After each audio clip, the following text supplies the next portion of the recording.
Olá, sejam muito bem-vindos ao programa Espiritismo e Vida. Se você ainda não se inscreveu no canal, se inscreva, deixe o seu like, compartilhe o vídeo, ativa lá o sininho das notificações para você ficar por dentro das novidades que acontecem por aqui. Nos siga também nas nossas redes sociais, no Instagram. E hoje, aqui no programa Espiritismo e Vida, claro, sempre pedindo a inspiração de nosso Senhor Jesus Cristo, a inspiração dos espíritos superiores, nós vamos falar de pensamento, que é uma coisa muito interessante, viu, gente? Emmanuel diz que a mente é o espelho da vida, né? E pode parecer óbvio que pensamento é o ato de pensar, mas na verdade não é, né? Porque muitas criaturas humanas não sabem realmente pensar, não conseguem, por invigilância, por falta de disciplina, fazer uma reflexão profunda, né? Então, pensar é o ato da gente submeter alguma coisa ao processo do raciocínio lógico, né? Exercer a capacidade de julgamento, de dedução, né? Concepção, é determinar por reflexão. E o que é a reflexão? A reflexão, nós podemos defini-la como sendo a concentração do espírito sobre si próprio, né? As suas representações, suas ideias, os seus sentimentos. Né? Pode ser também meditação, pensamento, análise detalhada sobre um assunto, isso tudo é reflexão. Né? Emmanuel, pela psicografia do nosso querido Chico Xavier, né, nos adverte que a mente é o espelho da vida em toda parte, em qualquer lugar. Aristóteles já nos dizia que pensar é uma ação divina. Então, o que é necessário é sabermos pensar. Hermes Trismegisto, lá no Antigo Egito, também afirmava que o mundo é mental e que a mente ela pode ser transmutada, ela pode ser transformada de um estado em outro, de um grau em outro, de uma condição em outra condição, de uma vibração em outra vibração. Leon Denis, no livro Depois da Morte, nos diz que tudo é fundado sobre nossos pensamentos. Tudo é fundado sobre nossos pensamentos. Tudo é obra dos próprios pensamentos. Se as palavras e ações de um homem obedecem a um pensamento puro, a liberdade segue-o como uma sombra. A doutrina espírita vai nos ensinar que os pensamentos vêm do espírito, né? O cérebro é só um instrumento físico que processa os nossos pensamentos enquanto nós estamos encarnados, né? E como espíritos imortais que nós também somos responsáveis pela qualidade dos nossos pensamentos. Aí é que o problema começa, não é verdade? Por quê? O nosso pensamento cria a vida que nós queremos, que nós procuramos. Então, qual deve ser o nosso esforço evolutivo? Dominar aquilo que pensamos.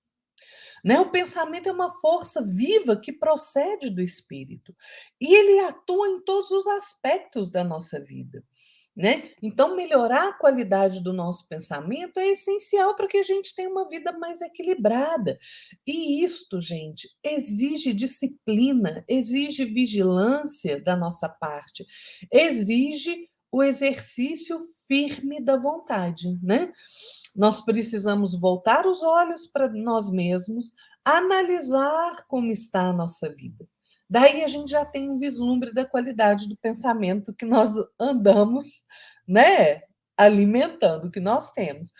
E o pensamento, ele se manifesta a partir de um sentimento, né? O sentimento surge pelo reflexo de uma emoção. Então a gente tem que compreender que emoção e sentimento são coisas diferentes, né? Embora a gente os utilize como sinônimo muitas vezes, mas são coisas diferentes. Emoção é aquela reação imediata que nós temos, instintiva, né, a um estímulo ambiental. É algo que mexe com a gente, é uma resposta neural. O sentimento é diferente porque ele envolve um alto grau de componente cognitivo, né, de percepção, de avaliação de algo. A emoção é passageira, porque ela é uma reação. O sentimento é duradouro, porque ele é uma construção. Sentimento e pensamento são interdependentes, né? Pelo reflexo ou reação, nós esboçamos a emoção. A emoção, se nós a acolhemos em nosso íntimo, ela gera um sentimento. E o sentimento obrigatoriamente vai plasmar um pensamento, uma ideia. E a ideia, gente, o pensamento é que determina as nossas palavras e as nossas atitudes, que comandam as nossas ações. Então vejam como é preciso vigiar os nossos sentimentos e o nosso pensamento.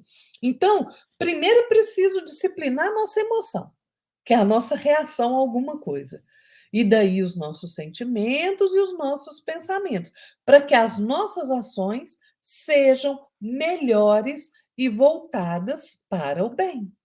Né? Outro ponto que a gente precisa compreender é que a influência que nós exercemos uns sobre os outros. Né? Essa é uma das leis que regem o universo. Né? Emmanuel vai nos dizer, no livro Pensamento e Vida, né, que em todos os domínios do universo vibra a influência recíproca. Né? Ou seja, tudo se desloca e renova sob o princípio de interdependência e repercussão. É através dos nossos sentimentos, dos nossos pensamentos, das nossas palavras e das nossas ações que nós nos influenciamos uns aos outros. Então eu tenho que pensar, qual é a influência que eu estou sendo para aqueles que me rodeiam? Pois é. E como eu estou me deixando influenciar por aqueles que me cercam? Será que eu estou sendo vigilante? Será que eu estou sendo Maria vai com as outras? Pois é. Toda escolha, gente, tem uma consequência. Então, será que eu estou me ligando a sentimentos e pensamentos inferiores? E olha, não existe nada mais sombrio para o futuro da nossa alma do que as más intenções, do que a maledicência incessante, né, que alimenta a maior parte das conversas hoje em dia, né? Todo mundo fala mal de todo mundo. Inventa história, né? Nós precisamos compreender que o eco das nossas palavras repercute na vida futura. Né? A atmosfera dos nossos maus pensamentos forma como se fosse uma nuvem em que o nosso espírito é envolvido e dependendo da qualidade dos nossos pensamentos, né? Se eles forem maus, ele fica obscurecido. O conhecimento dessa verdade deveria fazer com que a nossa conduta fosse a de se abster das críticas, dos deboches, daquelas apreciações dolosas que nós gostamos de fazer, de palavras zombeteiras, né? Porque isso tudo, gente, envenena o nosso próprio futuro. E nós devemos considerar que quando nós emitimos um pensamento, ele inevitavelmente volta a nós mesmos.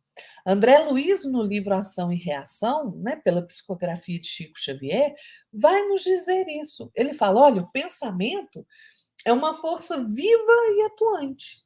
A velocidade do pensamento supera a velocidade da luz.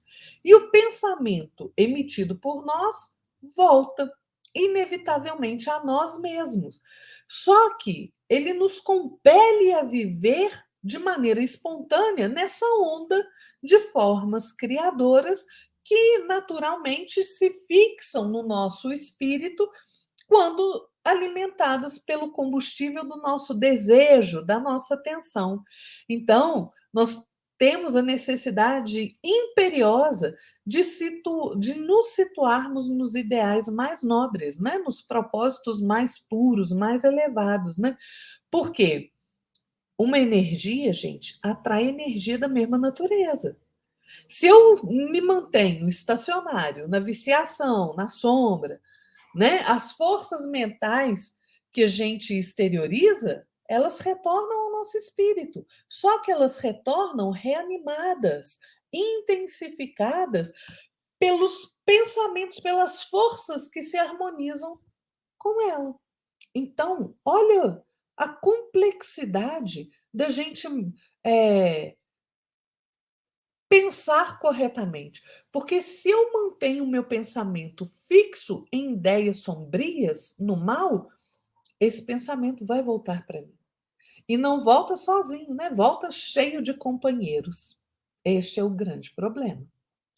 Então, é a nossa vontade dirigida para o bem ou para o mal, conforme a nossa própria escolha, que define o que nós sentimos, o que nós pensamos e o que nós fazemos.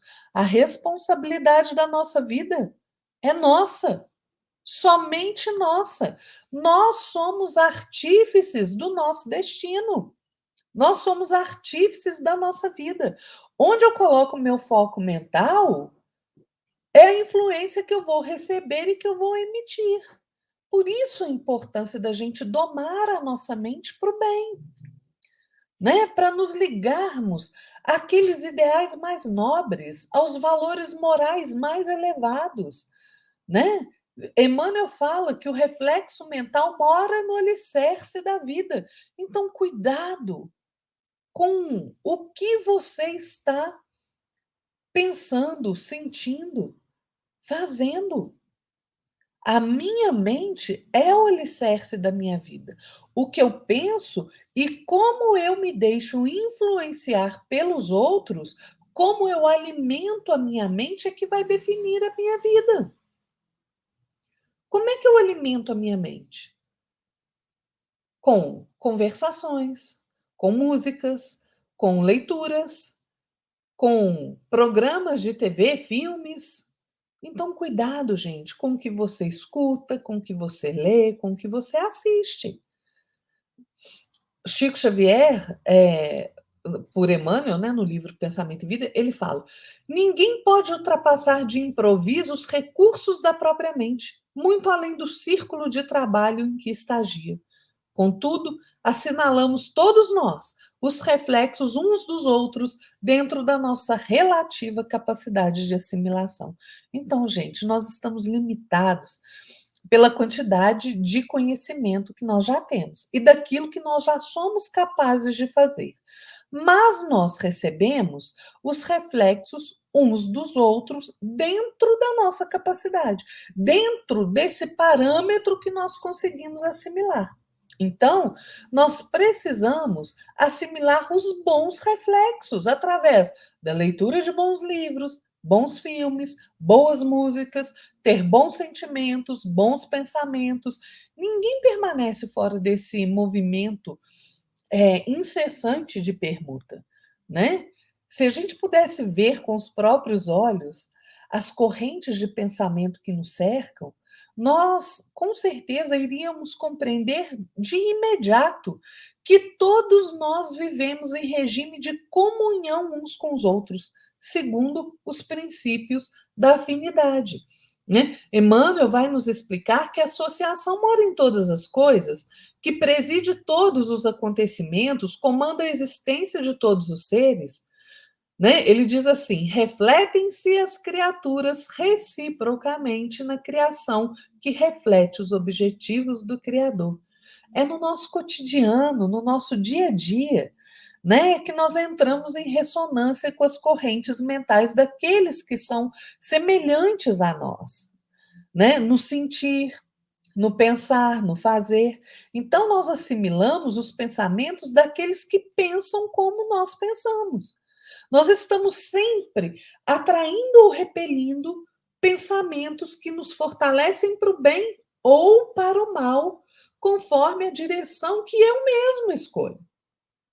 Por isso, nós somos sempre, sempre, sempre a soma de muitos, porque nós expressamos milhares de criaturas que se assemelham a nós e milhares de criaturas nos expressam da mesma forma.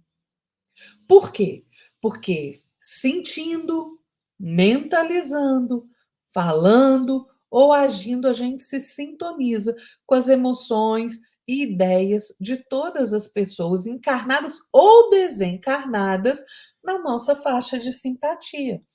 Herculano Pires, no livro Mediunidade, ele fala que a nossa vida não é material, é espiritual. E, desse modo, né, ela é regida pela nossa mente. A gente não se alimenta de matéria para o sustento do nosso corpo, né? Nós temos que nos alimentar para o nosso corpo não perecer.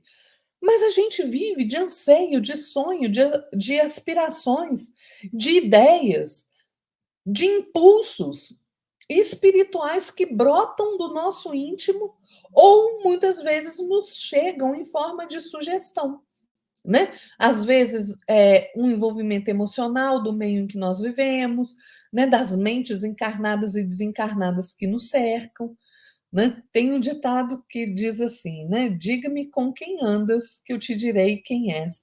Eu vou te falar o contrário. Se a gente observar quem você é, a gente vai observar quem anda com você, principalmente os desencarnados. Então a gente tem que ter muito cuidado, né? Quando nós tomarmos consciência de que a mente é o espelho da vida, nós vamos deixar de nos entregar a influências estranhas e vamos assumir, vamos tomar posse de nós mesmos, né? E nós vamos então começar a nos guiar com lucidez, né? Aprendendo a distinguir as ideias que são nossas das ideias que são dos outros. E aprendendo a direcionar as nossas intenções pelo exercício firme da nossa vontade, né? Repelindo aquilo que pode nos prejudicar e prejudicar aos outros, né? É que nós vamos compreendendo que se eu coloco o foco da minha mente no bem, no amor, na busca de conhecimento, é aí que eu realmente serei mais útil na construção de um mundo melhor. Cuidemos da nossa casa mental. Cuidemos de como estamos alimentando a nossa mente, consequentemente, o nosso espírito, porque faz toda a diferença na nossa vida. Fiquem todos na paz de nosso Senhor Jesus Cristo e até a próxima. Tchau!